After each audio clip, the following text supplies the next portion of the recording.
Assalamualaikum warahmatullahi wabarakatuh. Sofi, Sobat Filsafat Musa Asy'ari, apa kabar? Semoga sehat selalu dimanapun berada. Doa kami senantiasa menyertai dan tentunya di tengah-tengah kita Prof. Musa juga senantiasa sehat ya Prof. Keluarga di Amin. manapun selalu dipanjangkan umurnya dan selalu setia menemani kita dalam bingkai Bincang Santai Kefilsafatan bersama Musa Asy'ari. Jangan lupa Sofi tetap pantau, like, subscribe, dan share, serta silahkan berkomentar. Jika ada pertanyaan apapun silahkan bisa kita diskusi bersama-sama. Begini Prof, kali ini kita akan mengulik tema tentang masa lalu. Nah itu seperti ingat jadi lagunya Mbak Inul. Masa lalu biarlah masa lalu, jangan keungkit, jangan hiraukan aku. Asik-asik. Nah, seperti itu. Itu sedikit aja, lebih lengkapnya beli kasetnya tentu. Oke, Prof. Masa lalu sebagai pondasi untuk bangkit. Nah, itu bangkit dan bangkit. Nah, istilahnya seperti itu. Nah, menurut Prof. Musa, bagaimana kacamata Prof. Musa ketika mensikapi peran pengalaman di masa lalu dalam membentuk karakter dan ketahanan diri dalam menghadapi tantangan di masa depan? Kita simak tuntas bersama Prof. Musa dalam bingkai. Silakan Prof. Iya, jadi orang itu nggak bisa melepaskan dari masa lalunya, karena manusia pasti punya masa lalu. Yang menjadi masalah adalah keinginan untuk mengulangi lagi itu jangan dijadikan mimpi yang terus-menerus.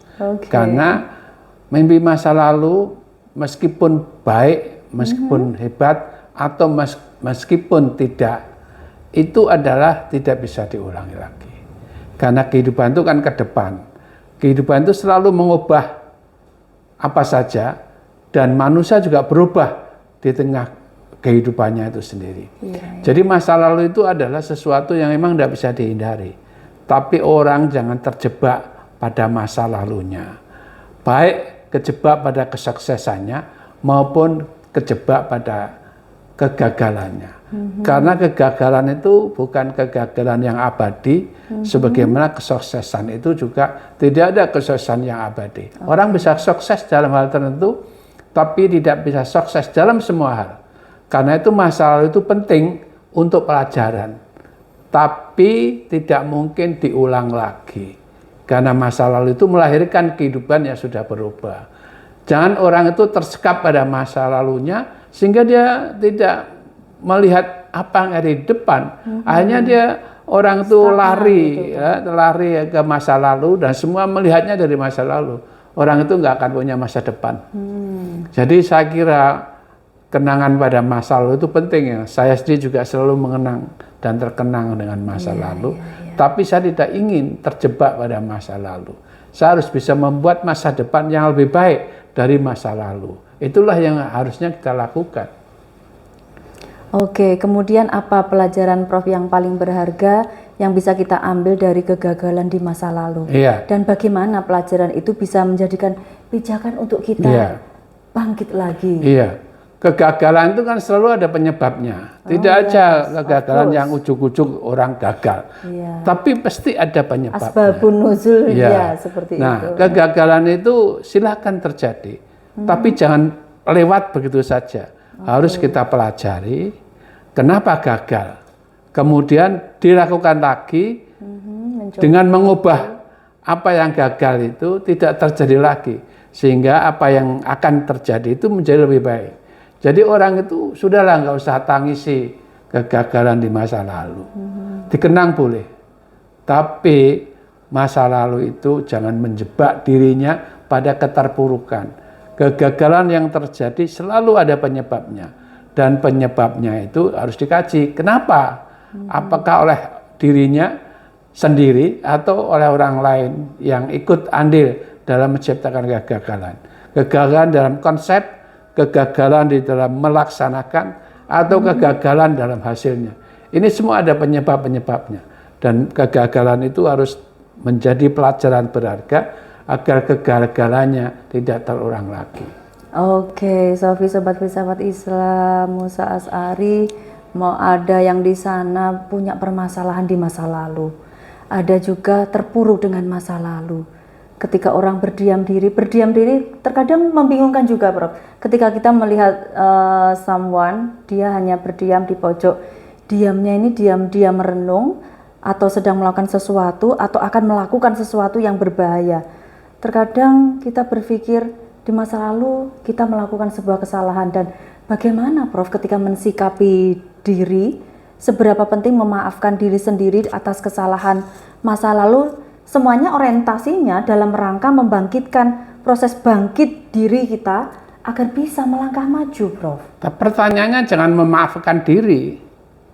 Dia nggak bisa move on, bahasanya mungkin nggak bisa move on dari kesalahan di masa lalu. Tapi jangan selalu tidak memberikan maaf pada dirinya sendiri. Bagaimana orang yang tidak memberikan maaf pada dirinya sendiri itu yang tidak realistis.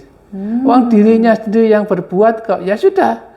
Hadapi saja perbuatan itu dengan cara yang baik. Jangan kemudian menghakimi diri sendiri. Akhirnya dia merana diri sendiri gitu ya, Prof. Nah, ya itu yang salah. Kenapa harus merana? Wong itu perbuatan diri sendiri kok. Ya sudah, kalau mau maafkan diri sendiri itu artinya tidak mengulangi. Artinya mengambil pelajaran dari sesuatu yang dia lakukan. Kemudian untuk tidak dilakukan.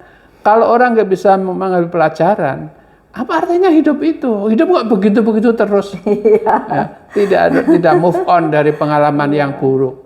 Ya kalaupun nggak bisa move on, masa harus kembali ke orang yang dulu? Kalau orang dulunya sudah nggak mau, ya cari lagi. Oh, masih peluangnya masih banyak. Dengan banyak pengalaman itu malah diri kita itu kaya. Secara kejiwaan itu kaya.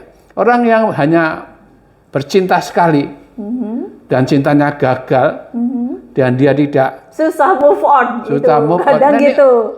Orang kok mau merusak dirinya sendiri, ya cari aja, di dunia ini masih banyak peluangnya kok. Jangan ditangisi lah kegagalan, kehancuran, itu jangan ditangisi. Kegagalan dan kehancuran itu di dunia ini tidak ada yang abadi. Betul. Badai pasti berlalu. Janganlah kita menjadi tidak bisa berbuat apa-apa karena kita gagal di masa lalu. Justru karena gagal kita masih bangkit lagi. Kalau nggak bangkit lagi terus kegagalan menjadi permanen dong, menjadi selalu terjadi. Jadi harus mengubah pengalaman masa lalu itu, harus bisa melahirkan kehidupan baru yang lebih baik. Jangan tangisi kegagalan apapun, kegagalan usaha, kegagalan cinta, kegagalan studi, harus jangan bahkan gini, Prof, saya potong. Ketika sebuah kegagalan, ketika sebuah masa lalu itu menjadikan traumatik dari dalam diri kita, atau seseorang yang mengalami something wrong dalam tanda kutip, mungkin ditinggal mati orang tuanya, ada ditinggal pergi, ternyata misalnya ketika mudanya berjalan dengan si A, misalnya Mas Wahyu dengan Mbak Ita, kemudian tahu-tahu Mbak Ita dengan tendanya juga dengan orang lain, tidak dengan Mas Wahyu misalnya, seperti itu. Nah, akhirnya menjadikan traumatik diri. Nah, bagaimana mengubah trauma atau pengalaman negatif masa lalu menjadikan motivasi yang berkembang, sukses, kemudian cara untuk menghapus traumatik itu seperti apa, Prof? Iya, bubarkan masa lalu. Nah, mengkat, memotong. Iya. Apa caranya? Loh, jauhkan hubungannya masa lalu juga itu, Prof, ya? Itu artinya orang harus menguasai diri. Nah, kontrol diri. Kalau orang nggak bisa menguasai diri, kemudian dia terjebak hanya pada masa lalu, dia nggak punya masa depan. Orang kayak gitu. Orang harus berani memotong masa lalu. Masa lalu itu sudah lewat, selesai, dan kita ganti yang baru. Tanpa keberanian untuk memotong masa lalu, susah. Karena hidup itu cuma ada dua. Ya. Saya meninggalkan atau saya ditinggalkan. Dua-duanya nggak mungkin tidak terjadi. Jangankan kok dengan orang lain, dengan diri sendiri saja, roh saya kan meninggalkan diri saya. Gak ada yang bisa nolak. Jadi siaplah untuk ditinggalkan dan siap juga untuk meninggalkan. Nah, ini yang susah.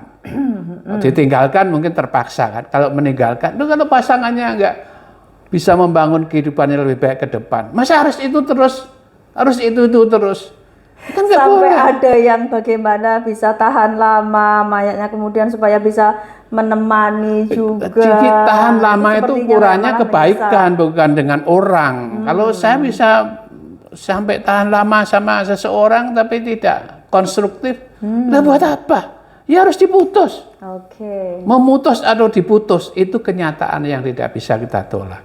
Kalau nggak bisa memutuskan atau nggak siap diputus, janganlah menjalani kehidupan. Wong kehidupan itu cuma meninggalkan dan ditinggal. Dengan dirinya juga begitu. Jadi harus berani meninggalkan dan berani ditinggalkan. Cuma kalau mau meninggalkan, jangan sewenang-wenang. Oh, itu catat, sobat. Meninggalkan boleh, tapi jangan sewenang-wenang, jangan sampai merugikan orang yang ditinggalkan. Tentu dengan cara yang bijak juga ya. Iya dong, masa semuanya kan harus ada caranya. Masa sudah PHP, akhirnya meninggalkan tanpa kejelasan. Nah, ngakunya masih jomblo, ternyata sudah banyak. Nah, di belakangnya, aduh, nah itu. Terkadang gini, Prof, bagaimana ya budaya atau sejarah keluarga seseorang itu juga mempengaruhi kemampuan mereka itu untuk bangkit dari kesulitan. Terkadang permasalahan-permasalahan itu kalau kita kulik secara positif, itu menjadikan hikmah di baliknya. Tapi kalau sebuah permasalahan apapun itulah, entah itu percintaan, entah itu kekeluargaan, masalah bisnis, ekonomi yang lainnya, kalau dimaknai ketika kita sudah gagal terpuruk, udah gitu aja nggak pernah bangkit, kayaknya selamanya juga nggak pernah akan bangkit juga ya, Prof ya? Iya, dia masuk neraka. Nah, wassalam itu. Syalalalala. Nah, bagaimana gini, Prof, masa lalu, kemudian pengennya sama si A, ternyata buktinya sama si B. Itu ada juga, Prof, yang sampai saat ini akhirnya dia itu menjalani kehidupan itu kayak kurang ada rasa syukur, kayak kurang ada penerimaan dengan seseorang yang memang sudah menjadi takdirnya. Nah, itu bagaimana memberikan istilahnya pencerahan untuk pasangan yang seperti itu, bagaimana, Prof? Sebenarnya hidup itu anugerah. Hidup itu bukan bikinan seseorang. Iya. Jadi karena itu jangan kemudian kita mempersalahkan kehidupan itu. Karena kehidupan itu kan anugerah, tidak ada pilihan. Anugerah ilahi. Saya menjadi laki-laki itu tidak pilihan saya. Saya tidak usul, saya tidak pernah usul sama Tuhan. Tuhan jadikan aku laki-laki. Enggak. Iya, betul. Anda lahir di mana, lewat Oleh rahimnya ibu siapa, siapa. itu enggak ada pilihan. Iya, iya, iya. Karena itu jangan Anda kemudian persoalkan yang kayak begini ini. Kenapa saya lahir dari ibu yang ini? Jangan. Karena itu bukan pilihan. Fitrah. Ya, jadi pasangan hidup apapun, baik dalam dunia kerja, dalam dunia cinta, dalam dunia Bisnis, persahabatan, ya. itu bisa berubah. Oke. Jangan kemudian kita mau abadi. Abadi itu nggak ada di dunia. Jadi keabadian itu tidak ada. Jadi siap-siaplah gagal. Tapi harus bangkit. Itu yang menjadi soal. Bukan gagalnya. Kalau gagalnya semua orang mengalami. Kadang dinabobokkan oleh masa lalu. Ya, bernostalgia di masa lalu. Seperti nah justru itu kita mesti perlunya bangkit. Karena kamu itu nggak bisa menjadi masa lalu terus. Betul. Emang hidup kita ke belakang? Enggak. Nah, kalau hidup kita Akret bahasa Jawanya. kalau hidup itu Mundur. ke depan ya sudah, tinggalkan masa lalu. Oke. Jangan tangisi. Orang yang menangisi masa lalu itu orang yang punya diri. Saya kira itu kekeliruan berpikir yang harus Mindset kita yang harus dirubah Iya, ya, Prof. harus dibenahi. Bagaimana paradigma kita memiliki mindset yang positif, bagaimana memiliki mindset yang berkontribusi dan tidak merugikan bagi diri kita, tentunya gitu ya, Prof. Nah, mungkin ada nasihat-nasihat di luar sana bagaimana dengan masa lalu dan harus tetap bangkit dalam kehidupan, dan kita juga memang selamanya tidak abadi, tidak kekal di dunia ini. Apa yang perlu kita bangun saat ini dan nanti ke depan sebagai pribadi yang tangguh, yang selalu bangkit, tidak hanya terpuruk dalam masa lalu. Silahkan Prof. Musa untuk memberikan pencerahannya. Masa lalu itu memang harus berlalu. Jadi jangan hambat masa lalu itu berlalu. Biarlah berlalu. Tapi yang penting masa lalu itu harus menumbuhkan yang baru. Kalau masa lalu itu tidak bisa menemukan yang baru, artinya stagnan hidup itu. Artinya itu kehidupan itu sudah selesai. Tapi kalau masa lalu itu akan melahirkan yang baru, nah yang baru-baru ini yang harusnya dikejar. Jangan mau kembali ke masa lalu. Masa lalu itu nggak mungkin kita kembali ke masa lalu. Jangan menangisi deh masa lalu. Masa lalu itu biarlah bergerak ke masa depan. Dan kita berada di masa depan. Hidup itu ke depan. Jadi janganlah kemudian Anda itu terpuruk dalam pengalaman buruk di masa lalu. Ini orang yang begini ini pasti orang yang nggak punya masa depan. Sudahlah, kalau Anda sudah nggak punya masa depan, ngapain diterusin? Karena itu harus diputus. Keberanian memutus itu yang penting. Kalau Anda punya keberanian tidak memutus, keberanian tidak punya keberanian untuk memutus, maka Anda akan selalu dijebak oleh masa lalu terus. Padahal hidup Anda ke depan. Kok dengan segala pengalaman masa lalu yang dipakai, dipakai yang baik, yang tidak baik dilepas, dibuang, menjadi manusia yang baru sama sekali, yang bisa melepaskan dari tekanan masa lalu. Jadi saya kira harus ada keberanian memutus masa lalu, menjadi masa depan yang lebih baik. Oke, terima kasih. Intinya bagaimana kita merekonstruksi pribadi kita, jangan sampai kita terpuruk oleh masa lalu gitu ya Prof. Iya dong. Bagaimana kita bangkit, bagaimana merubah, kita menghadapi masa depan yang lebih cerah, karena kita hidup itu maju ke depan, tidak mundur ke belakang. Karena siapa tahu di balik gunung, di balik bukit, ada sebongkah berlian, ada sebongkah pencerahan dalam kehidupan kita, seperti itu ya Prof. Iya, tapi yang masuk akal. Kalau di belakang bukit ada emas, ada intan, ya ngapain yang gitu dipikirin gitu loh. Tidak, maksudnya itu bagaimana sebuah kehidupan itu lebih mencerahkan, itu bahasa. Nah itu boleh, tapi kemudian seperti itu. Tamsilnya jangan, siapa tahu di belakang gunung ada emas, intan, berlian. Itu mimpi di siang bolong. Ada itu. Pangeran naik kuda putih. Sudah dibuang ya kayak gitu-gitu. Jangan bermimpi di siang bolong. Terima kasih Sofi, Sobat Filsafat Musa As'ari yang selalu setia menemani dan selalu pantau terus. Jangan lupa selalu simak dalam Bingkai Bincang Santai Kefilsafatan bersama Musa As'ari.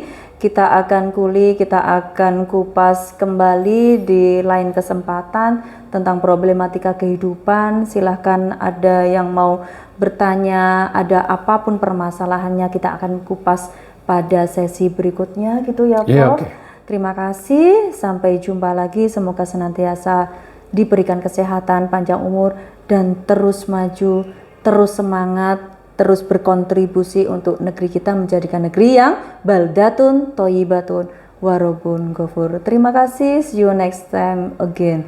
See you.